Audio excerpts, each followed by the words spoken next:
सुनो एक ऐसी कथा जहां अंधेरे ने खुद प्रकाश को चुनौती दी थी, जहां एक राक्षस इतना शक्तिशाली हो गया कि देवता भी उससे थर थर कांपने लगे। ये कहानी है अंधकासुर की। बहुत पुरानी बात है। हिरण्याक्ष नामक महादैत्य की पत्नी ने एक पुत्र को जन्म दिया, लेकिन वह पुत्र कोई साधारण बालक नहीं था। जन्म से ही अंधा, इसलिए नाम मिला अंधकासुर। लेकिन भाइयों, अंधकासुर में एक आग थी, एक जिद थी। वो कमजोर नहीं बल्कि भयंकर रूप से शक्तिशाली बनना चाहता था। और फिर शुरू हुई भगवान ब्रह्मा जी की कठोर तपस्या। हजारों वर्षों तक एक पैर पर खड़े होकर बिना अन्न जल के अंधकासुर ने ऐसी तपस्या की कि स्वर्ग, पृथ्वी, पाताल तीनों लोक कांप उठे। और आखिरकार प्रसन्न हुए ब्रह्मा जी। दिव्य प्रकाश के साथ वे प्रकट हुए और बोले, अंधकासुर, तुम्हारी तपस्या से मैं अत्यंत प्रसन्न हूं। मांग, क्या वरदान चाहिए तुझे? अंधकासुर मुस्कुराया, एक ऐसी मुस्कान जो अंधेरे से भी ज्यादा डरावनी थी। उसने कहा, प्रभु, मुझे ऐसा वरदान दीजिए कि कोई भी देवता, दानव, मानव या प्राणी मुझे मार न सके। और हे ब्रह्मदेव, यदि मेरे शरीर से एक बूंद खून भी धरती पर गिरे तो उस हर बूंद से मेरे जैसा ही एक नया शक्तिशाली योद्धा पैदा हो जाए। ब्रह्मा जी समझ गए कि यह वरदान अत्यंत खतरनाक है, लेकिन वचन तो देना ही पड़ता है। उन्होंने कहा, तथास्तु, जैसी तुम्हारी इच्छा। और उसी क्षण अंधकासुर अजय हो गया। अंधकासुर ने अपनी विशाल राक्षसी सेना के साथ स्वर्गलोक पर आक्रमण कर दिया। देवराज इंद्र ने अपना दिव्य वज्र उठाया और पूरी शक्ति से प्रहार किया। वज्र अंधकासुर के सीने में जा लगा। वो घायल हुआ, खून बहने लगा। लेकिन जो हुआ उसके बाद वो देखकर सारे देवता सन्न रह गए। जैसे ही अंधकासुर के खून की बूंदें धरती पर गिरी, हर बूंद से एक नया अंधकासुर खड़ा हो गया। 1 से 10, 10 से 100, 100 से 1000। इंद्रदेव और सारे देवता भयभीत हो गए। जितना वे हमला करते अंधकासुर की सेना उतनी ही बढ़ती जाती। ये तो अंतहीन युद्ध था।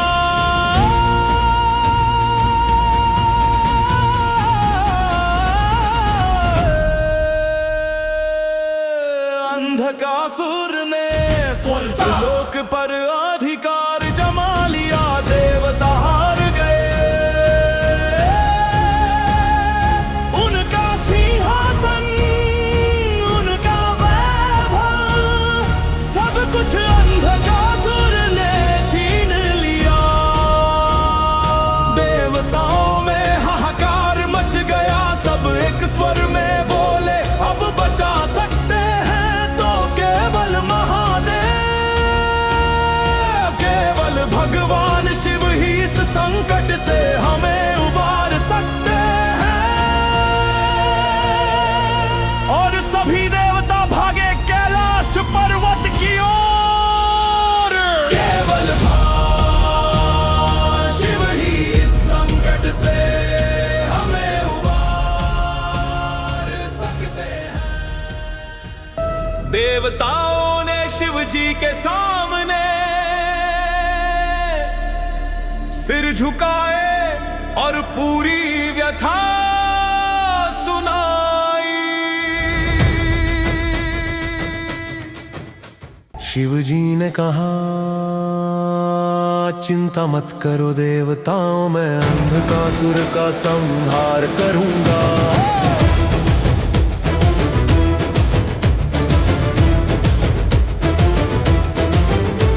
और महादेव उठ खड़े हुए, त्रिशूल हाथ में लिया, डमरू की आवाज गूंज उठी, नंदी तैयार हो गए, भगवान शिव युद्ध के लिए चल पड़े।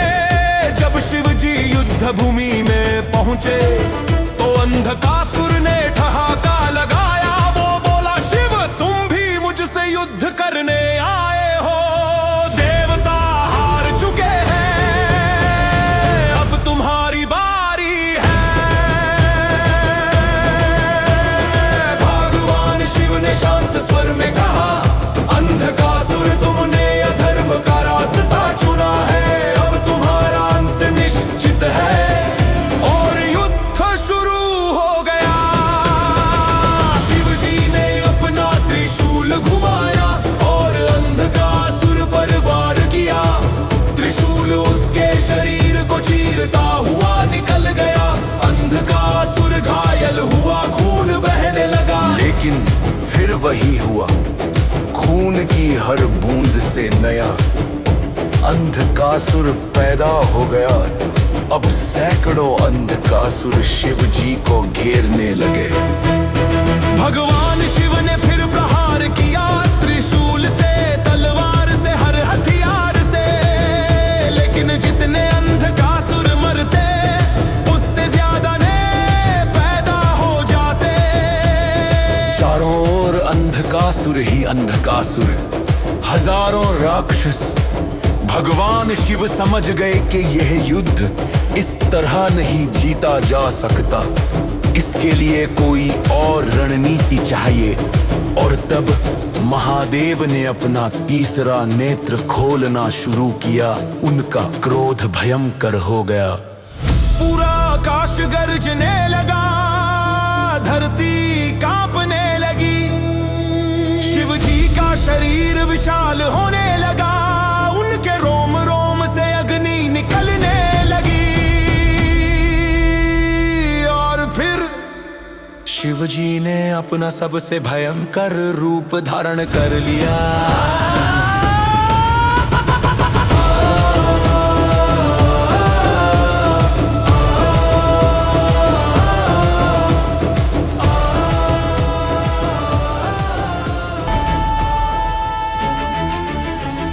जब भगवान शिव का क्रोध चरम सीमा पर पहुंचा तो उनके तीसरे नेत्र से एक दिव्य शक्ति प्रकट हुई।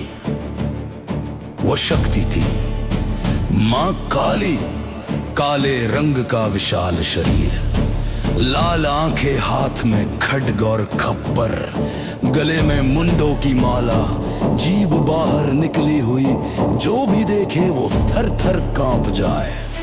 मां काली ने जोर से हुंकार भरी, उनकी आवाज से पूरा ब्रह्मांड गूंज उठा। भगवान शिव ने कहा, मां काली, इस युद्ध को जीतने के लिए तुम्हारा सहयोग आवश्यक है। हर बूंद खून को धरती पर गिरने से पहले पी लो, अंधकासुर पर प्रहार करूंगा। मां काली ने सिर हिलाया, वे समझ गई। मां काली ने सिर हिलाया, वे समझ गई। मां काली ने सिर हिलाया, वे समझ गई। अब शुरू हुआ अद्भुत युद्ध। भगवान शिव ने त्रिशूल उठाया और अंधकासुर पर जोरदार वार किया। जैसे ही खून बहने लगा, मां काली ने अपना मुख खोला और खून की हर बूंद को हवा में ही पी लिया। एक भी बूंद जमीन पर नहीं गिरी। अंधकासुर घबरा गया। उस उसकी शक्ति काम नहीं कर रही थी। फिर से शिव जी ने प्रहार किया और फिर मां काली ने खून पी लिया। ये सिलसिला चलता रहा। भगवान शिव हमला करते रहे और मां काली खून पीती रही। अंधकासुर अब कमजोर पड़ने लगा, उसकी ताकत खत्म होने लगी। वो समझ गया कि अब उसका अंत निकट है। उसने आखिरी बार हमला करने की कोशिश की, लेकिन भगवान शिव ने अपना त्रिशूल पूरी शक्ति से उसके हृदय में घुसेड़ दिया। अंधकासुर चीख उठा, लेकिन इस बार उसका खून मां काली ने पहले ही पी लिया था। अंधकासुर धरती पर गिर पड़ा, उसकी सारी शक्ति खत्म हो चुकी थी। मरते समय अंधकासुर को अपनी गलती का एहसास हुआ। उसने शिव जी के चरणों में सिर रखा और क्षमा मांगी।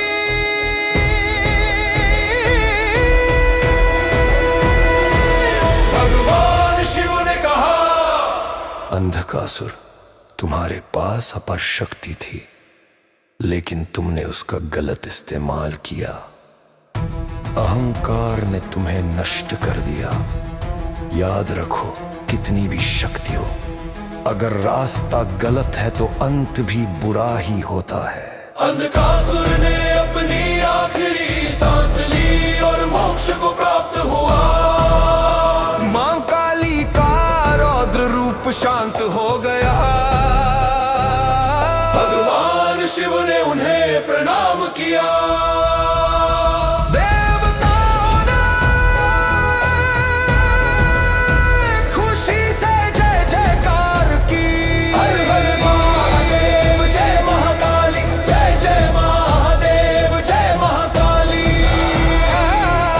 स्वर्गलोक फिर से देवताओं को मिल गया।